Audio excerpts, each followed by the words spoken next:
Matt Porter with us, Orient Chief Exec. Thanks for joining us. As you know, the fans have been tweeting away their questions for you, so we'll get started with those.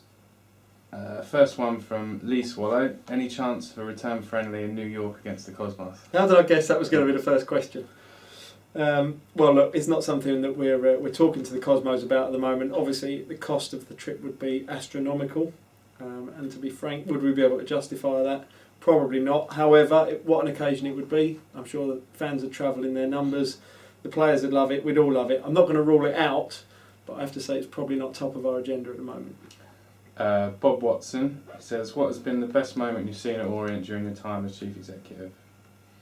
Well, getting promoted was fantastic. I mean, obviously, getting promoted at Oxford and Jonathan Tahui's equaliser against Arsenal were fantastic. But also, you think of it to a couple of other moments. I remember us winning at Bradford and winning at York, both under Martin Ling to pretty much secure our League One status. And when you look at it from the other side and you see what can happen to the club if we were to get relegated, they're as important in their own way. They just maybe weren't as dramatic or captured as many headlines.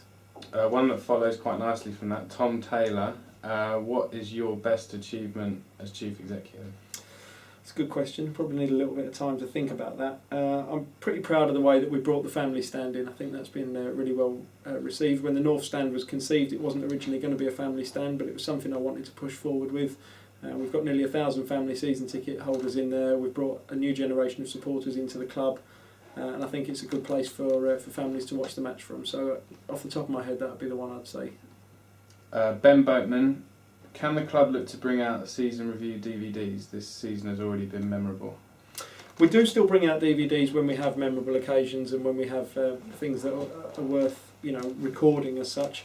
But the way that footage is now, you can get it online very easily. And we found in the last couple of years of the DVD being brought out, the review DVD, that we were only selling a couple of hundred, and it was costing us quite a lot of money. They take a lot of time to put together. But I certainly wouldn't rule it out if we were to go on and carry on having a successful season. But obviously everything needs to pay for itself.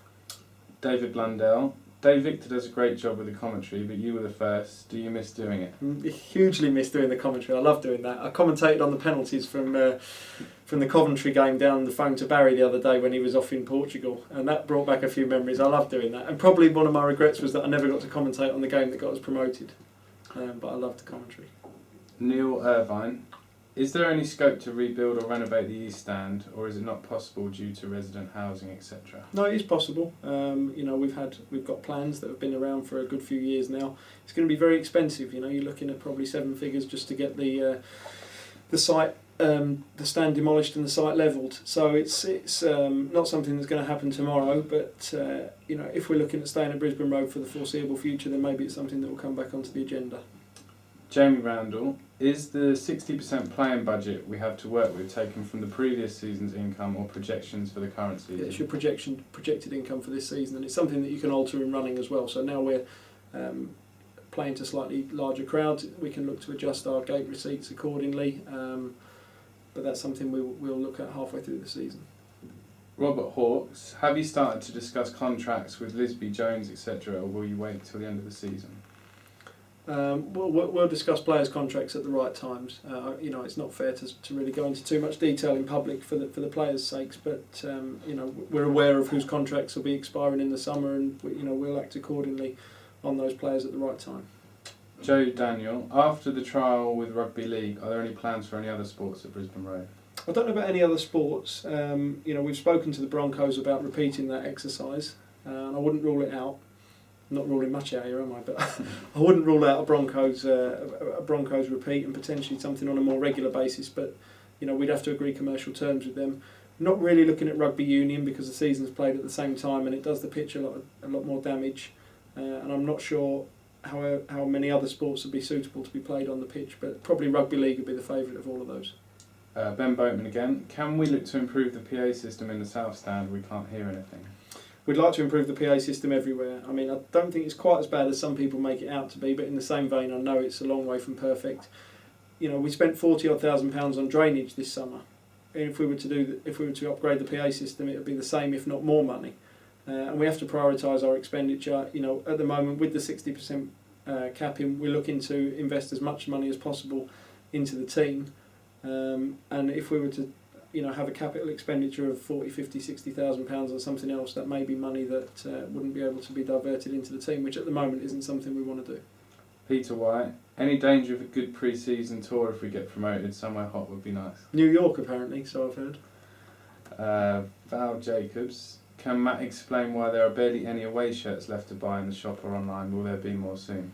There will be some more, yeah. Our retail partner is Just Sport, who have our kit supply and our retail operation under licence from the club. They have had supply issues from Nike. We understand that these shirts have been delayed in their delivery from China, but that they're certainly expected in, and we're putting a lot of pressure on them on a regular basis because we know Christmas is coming up, and with the team doing so well, it's a good time to increase merchandise spend. So hopefully very shortly. CJ Olgard says, does the club have the budget to spend in the January transfer window to keep up a promotion challenge? Well, it's hypothetical to know whether we need to spend money to keep up a promotion challenge. Do we have money to spend? Again, I think the last player we signed was Wayne Gray. The last player for a transfer fee was Wayne Gray in 2007. That hasn't stopped us having some success since. So I don't think that you need to look away from just whether we spend money on transfers, because none of the current side cost a transfer fee, and you wouldn't swap many of those for other players at this level. So don't worry so much about whether we're going to go out there into the transfer market and spend money on transfer fees, but it's whether we have money for wages and the other things that come with it.